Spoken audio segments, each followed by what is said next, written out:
Semenjak kenalan sama deretan Legion 5i Pro tahun lalu, kami senang dengan approach Lenovo yang benar-benar all out soal performa dan fitur dalam laptop gaming tanpa membuat desain flashy alias tetap kelihatan kalem. Melihat konsumsi daya CPU dan GPU tahun ini yang semakin meroket, apakah Legion 5i Pro spek atas ini masih sanggup ngasih performa super stabil dan adem? Mari kita tes.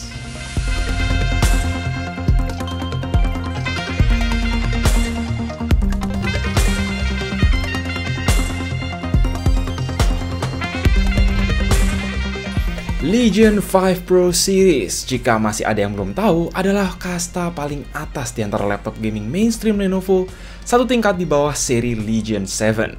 Dia bisa dibilang punya performa yang nggak disunat-sunat, mendekati fungsi pengganti PC gaming.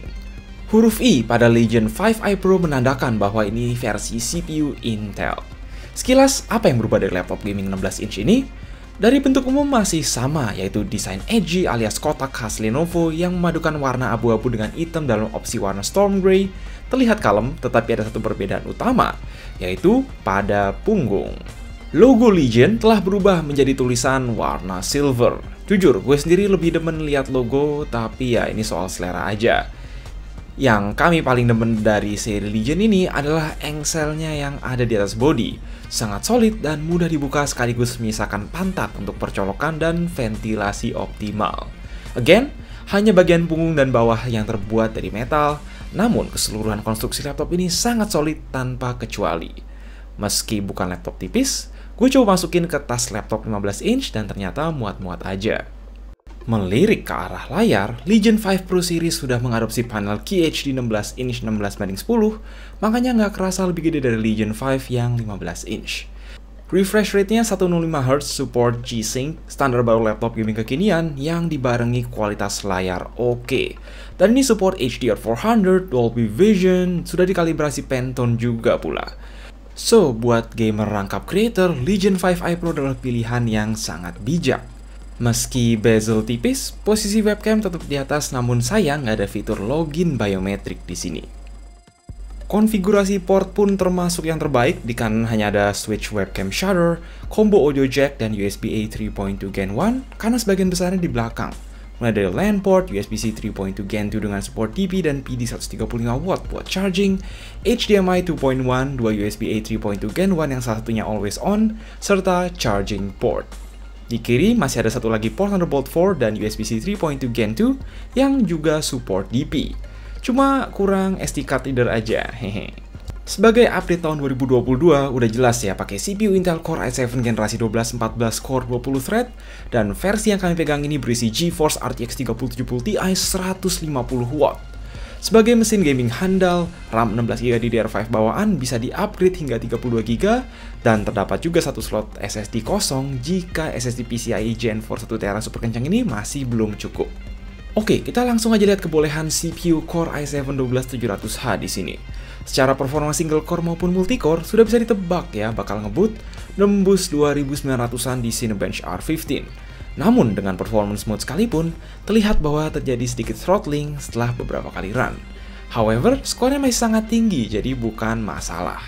Meanwhile, performa CPU di Blender dan Premiere Pro juga sangat memuaskan, bahkan nggak beda jauh sama beberapa Core i9 Alder Lake yang sebelumnya udah kami coba. Pegiat konten yang mentingin render cepat pasti seneng. Performa mentok tentunya nggak berhenti di CPU, karena Legion 5i Pro selalu gaspol juga soal GPU.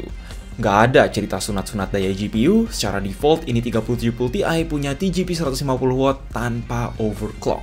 Dengan settingan performance mode default ini pun, performanya udah lebih tinggi dari semua 3070 Ti lain yang sebelumnya kami review, bahkan beberapa laptop 3080. Mantap jiwa! Jadi nggak usah khawatir buat gaming rata kanan di resolusi QHD+ pada sebagian besar game kekinian. Jatuhnya, laptop 2 kiloan sekarang udah bisa ngalahin performa laptop-laptop desktop replacement sejati beberapa tahun lalu yang mesti dibawa pakai koper. Terus, bukan Legion 5i Pro namanya kalau nggak serius soal cooling. Kita bisa lihat heat pipe raksasa yang mengalihkan panas ke 4 heatsink dan 2 kipas Legion Cold Front 4.0 yang nggak kalah gede.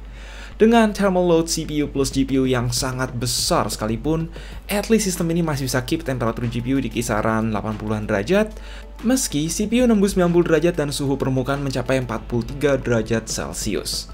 Seperti biasa, bunyi kipas lumayan kencang, kurang lebih setara Strix G15 Ryzen 6000 kemarin saat full load. Jadi nggak sekencang GS66. Seharusnya sih untuk versi RTX 3060, suhunya ini bisa lebih kalem. Yang penting lulus stress test dan bisa sustain performa dengan baik.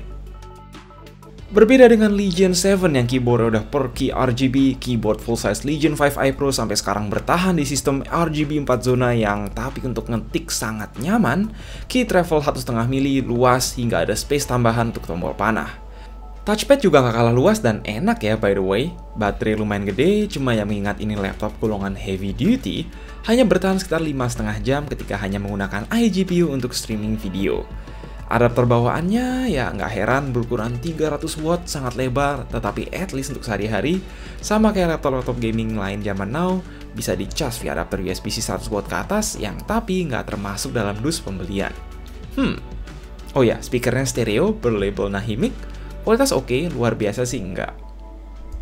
Basically, Legion 5i Pro series ini termasuk laptop gaming spek dewa yang paling masuk akal untuk dibeli.